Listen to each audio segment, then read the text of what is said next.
বিশাল এক পাহাড়ের উপর এক ঈগল বাসা বানিয়েছিল। ঈগলের বাসায় ছিল তার 4টি ডিম। প্রতিদিন সকালে সেগুলো রেখে খাবারের খোঁজে উড়ে যেত। একদিন ঈগল যখন বাসার বাইরে ছিল তখন ভূমিকম্পে গোটা পাহাড় নড়ে উঠল। এতে ঈগলের একটি ডিম বাসা থেকে ছিটকে পড়ে গেল। গড়াতে গড়াতে সেই ডিম এসে পড়ল পাহাড়ের নিচে একটি মুরগির বাসার উঠোনে। মুরগি সেই ডিমকে নিজের বাসায় নিয়ে এলো, অন্য ডিমের সঙ্গে রাখলো, যত্ন করে তা দিতে থাকলো। একদিন সেই ডিম ফুটে ঈগলের একটি সুন্দর বাচ্চা বের হলো।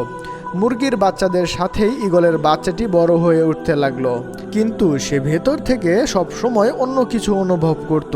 আকাশে একদিন ঈগলের একটি ঝাঁককে উড়ে বেড়াতে দেখে সে মুরগিকে বলল, ইস, আমিও যদি তাদের মতো উড়ে বেড়াতে পারতাম।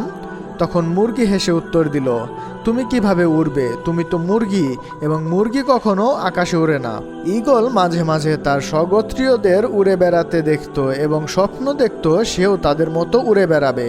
কিন্তু প্রতিবার সে তার স্বপ্নের কথা জানালে মুরগি বলতো যে এটা একেবারেই অসম্ভব।